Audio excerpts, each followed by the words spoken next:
Hi, my name is Robert Mack, and today we'll be talking about how's the market in December.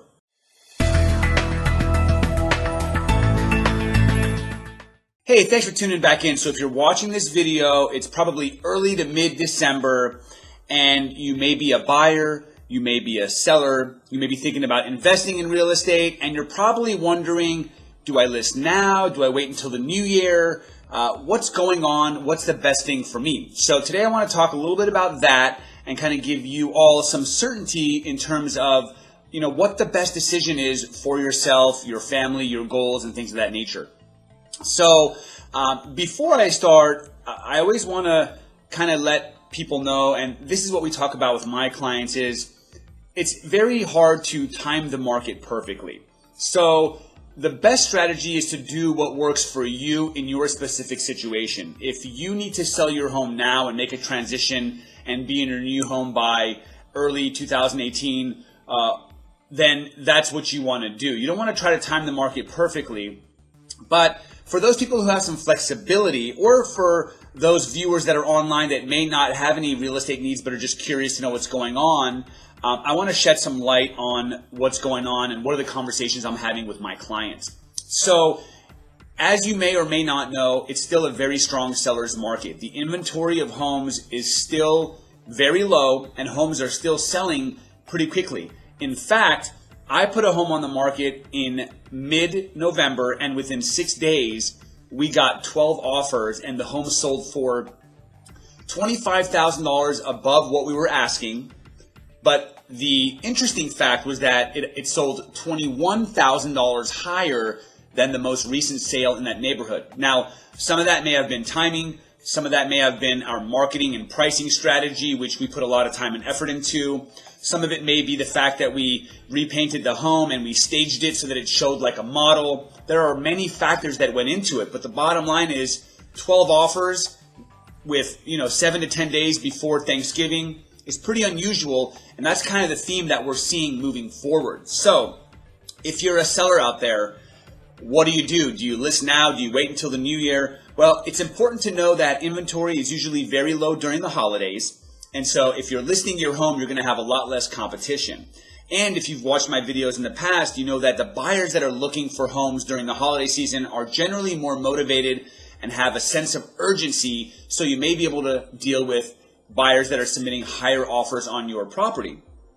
But what you don't want to do is list your home too close to the holidays to where many people, regardless of motivation, are going to be exiting the market. So for us, what we're thinking is listing your home anytime after the weekend of the 9th or the 10th in December is probably the latest you want to go unless you have a serious need to sell.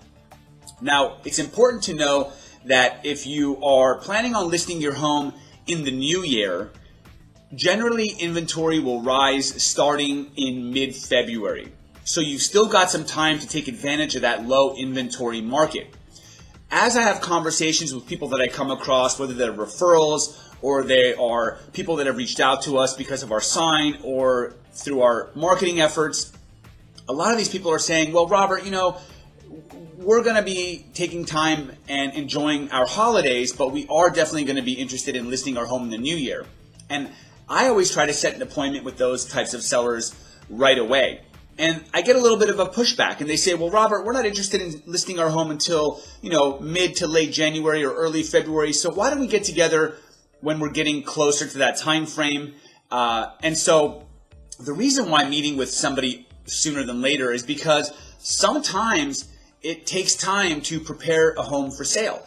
Best case scenario, 1 to 2 weeks. Worst case scenario, 4, 5, 6 weeks, depending on what needs to be done to prepare that home to showcase it to all the great buyers out there. So if you're thinking about selling your home in mid to late January, it's actually a really good idea to meet with a realtor or meet with several realtors and interview these realtors and figure out who is the realtor that I'm going to use when that time comes.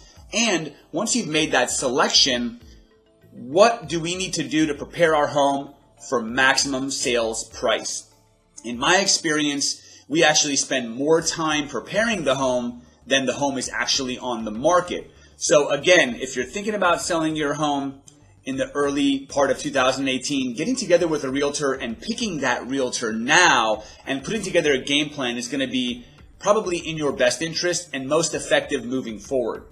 Now, if you're a buyer out there, what do? Do you buy now while the inventory is low? Do you wait until the new year when inventory may possibly rise? Well, again, I want to go back to my first comment, which was you've got to do what makes sense to you. So sitting down with your lender, maybe your financial planner and your realtor, and figuring out why are you moving and what makes the most sense. Should you find a home now? Should you wait until the new year? Those are things that there's no one-size-fits-all strategy, and every person is unique.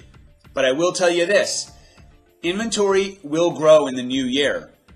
However, prices will probably rise by then as well. So it's kind of a give and take. You're going to have more options as a buyer. You're going to have more properties to look at and probably less demand. However, prices may go up and interest rates may go up. And we're actually seeing that happen right now. So I hope this video brought some value to you. If you or anyone you know is looking to buy or sell a property in the Orange County area, or maybe just interested in picking our brain a little bit and learning more about what makes the most sense moving forward, you can always reach out to me or my team. Our contact information is on the screen. If you found this video on social media, give us a thumbs up, leave a question or a comment. We would love to engage with you. And if you've got any video ideas you'd like me to talk about in the future, please send them my way. Until then, happy selling.